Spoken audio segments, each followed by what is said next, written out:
Hi everybody, welcome to Campaign's Highs and Lows. This week, this is our weekly look at what's happened in the world of marketing and advertising. We're coming to you live from our Hong Kong newsroom, which isn't quite bustling. It's lunch hour, so a lot of people are out. Normally there's a lot more activity than here. My name is Rod Sawatsky. I'm head of content at Campaign, joined by Matthew Miller, who is our online editor, and Olivia Parker, who is our deputy editor. We have a lot to go through. More lows, I think, than highs this week, but still a lot of interesting stories. So, a juicy one to start.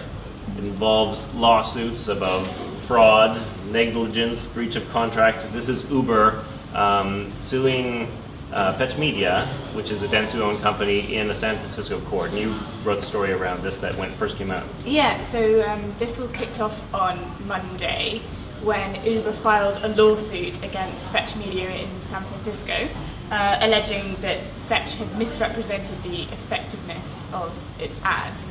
So Uber is actually trying to sue Fetch for about $40 million US, and it's claiming a kind of on various counts, saying that Fetch failed to pass back volume rebates and downloads from they were running downloads from certain sites that Uber had already wanted banned. So the whole thing is, yeah, not great for Fetch, but they responded later on this week with their own message, saying that they were shocked by the allegations, and they say the claims are unsubstantiated and without merit.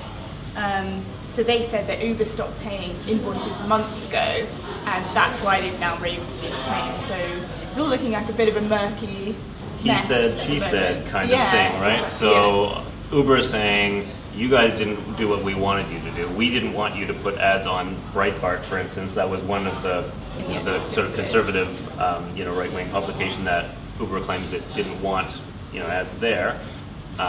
Yet, basically, according to the terms of the contract in the filing, Uber was to be paid according to downloads of the app, right? So if this would come back to them. Yet they found that downloads kept coming even after supposedly Fetch stopped, advertising on Breitbart, and they looked into it and found that some ads were coming.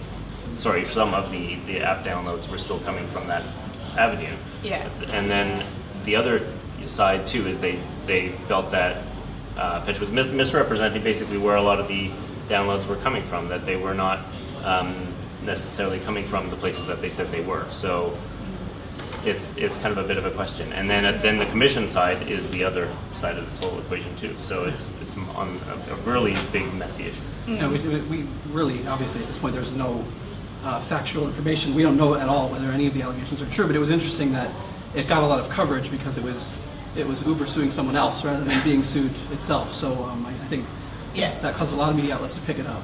Yeah. We're used to that's the thing. We're used to having controversy around Uber, basically with all these issues around regulations in so many different jurisdictions. They're constantly at the source of controversy. Never mind former CEO who attracted a lot of controversy. And sure enough, later this week there was more news on Uber being investigated for bribery or being in some Southeast Asia countries especially. So that's what the Fetch CEO said, that they're just trying to cover up their own, all of their own problems.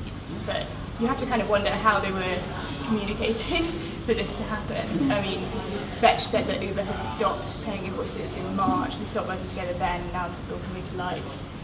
It's kind of hard to imagine how they were working together. So were they not paying because they felt that the services weren't good enough, or what came first? That all has to be decided in the courts. We'll let the courts decide it. But I think on the whole, because we're so used to seeing Uber at the center of controversy, this might hurt Fetch a bit more. I'm thinking. I mean, even Fetch might have other news that they want to put out, and they'll have to hold back when it comes to doing that, just because right now this is kind of a bit of a firestorm for them. So it's Uber's used to it. Fetch is probably not. Yeah. I think it also just underscores for brands, mobile is growing so fast. It's a bit of a Wild West kind of situation where you probably need to make sure that you have your due diligence and your auditing, and you're checking up on the agencies, especially if they're new tech companies or relatively new efforts going on. So all right, so it's tough. I'll move on to like a high anyways. At least it seems like a good news story, and that is sort of an independent agency in Malaysia has sold DLT Labs, the labs part of the agency, to McKinsey. As we know, the big consultancies are continuing to move into this space. So this is McKinsey's first purchase in Southeast Asia of an agency. So VLT is the agency. It will still continue on, but the labs part, which sort of focused on technology stuff like SEO optimization and user experience design, that they're taking and basically will turn that into McKinsey Digital Labs. Yep. Yeah, part of what I thought was interesting about this was that the consulting companies aren't coming in and just buying willy-nilly. They seem to be making very targeted, very thoughtful decisions about what they're buying. The Monkeys in Australia being another example of this, relatively small but influential creative digital agency, and then here, obviously what they see is a very capable digital organization. Well, you think that they should be able to do that, just because that's in a lot of cases what they do. They advise on M&A, right? And they talk to companies about exactly how to make strategic acquisitions that work for your company. So yeah, they should be the ones that kind of be making the ones that are the right fit. And like you said, it's kind of a measured approach. It's slow, and so we've seen primarily a lot of the independents kind of moving up. What I'm interested in is we saw just from stats from R3 when it comes to M&A in general, the first half of the year way down in Asia Pacific compared to last year. So again, kind of you wonder who has the money to continue to buy, and if some of the holding companies are kind of feeling the pinch, there may be a shift when they decide to sell off maybe some of the smaller agencies, and if some of those agencies end up going to these consulting companies, that would mark kind of a real shift, as opposed to kind of picking off a few strategic independents here and there. But anyways, it's generally a good news story for DLT Labs. Apparently the offer was one that they couldn't refuse, so I'm sure that they did go well. Next story is another controversial one, and that's about Nikon and ad here. Right, so I'm going to start off this one. This is Nikon Asia launched a campaign regarding their relatively new DSLR, the D850, and they were highlighting 32 professional photographers around Asia, and guess how many women were in that list of 32? These guys already know, so I'm not going to let them guess, but you've probably you might guess maybe in the single digits, but you'd be wrong, it was actually 0. So they actually went out into the world with a big wall of men and not one single woman. And the reaction on social media was predictable. Hilarious. And sometimes hilarious. There were some women who immediately posted to say, I'm going to change brands, and this is just unacceptable.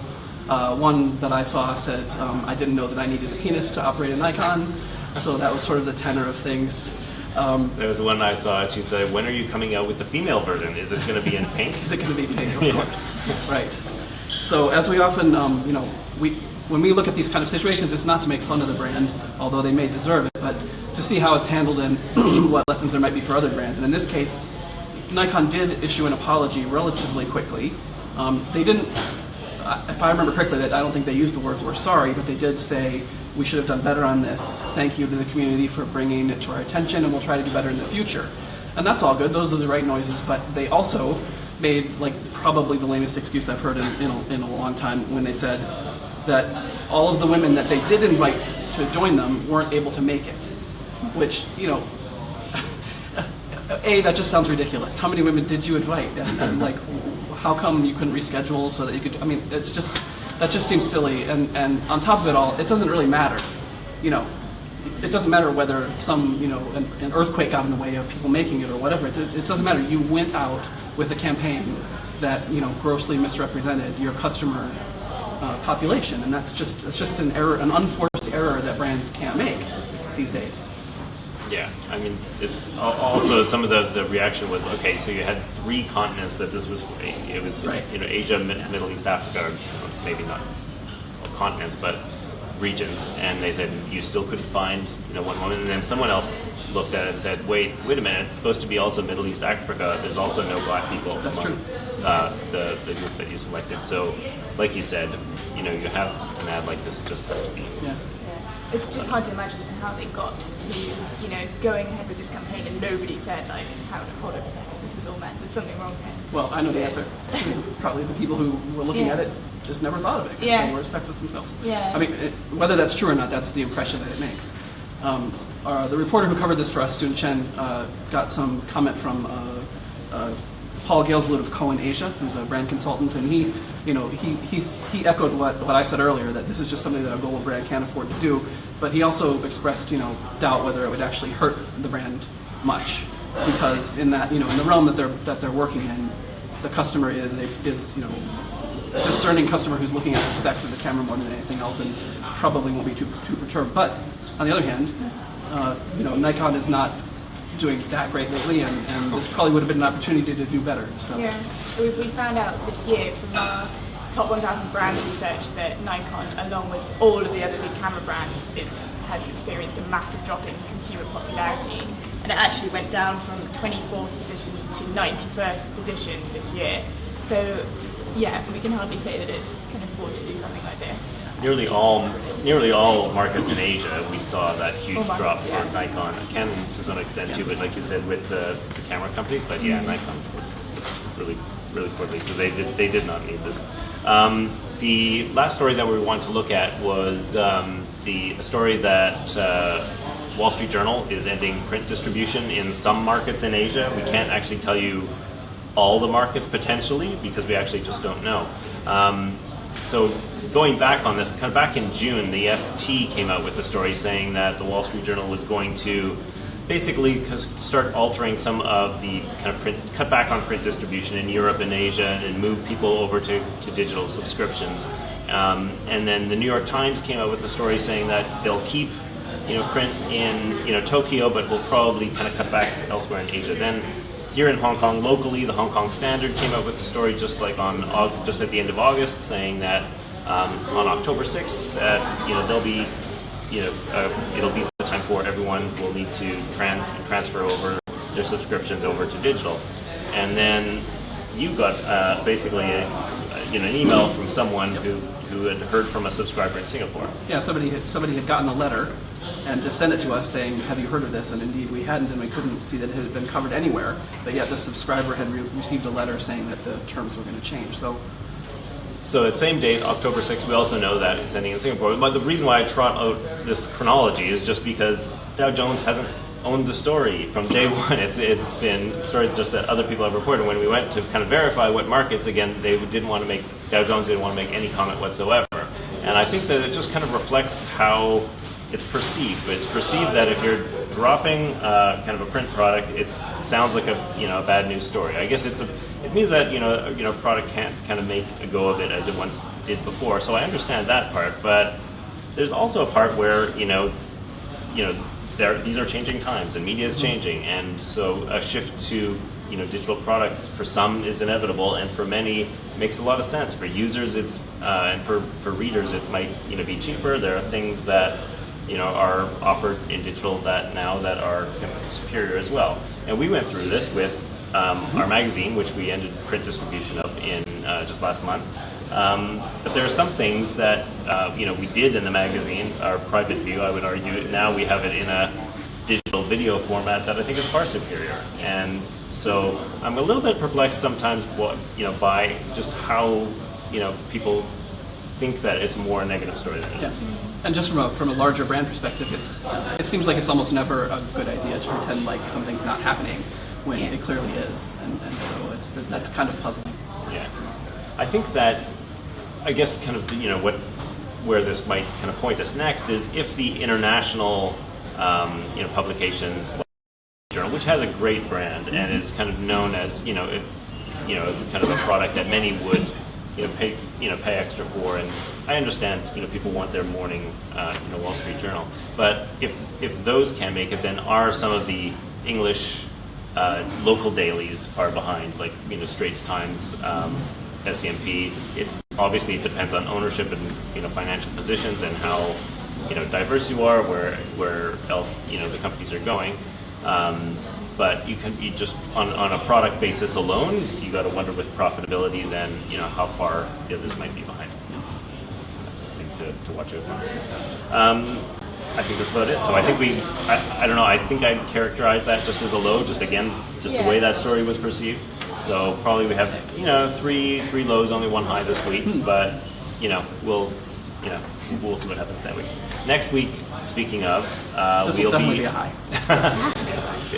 We'll be at Spikes, of course. Spikes is coming, and we're going to be there. So starting on Wednesday, Thursday, Friday, every day, we'll do a daily version of highs and lows and just give you all the highlights that are happening, both kind of recap about what's happening in the sessions, some of the work that we've seen. We'll go through the highs and lows. Look forward to meeting some of you. All right, we'll see you next week. Thanks again for joining us. Bye-bye.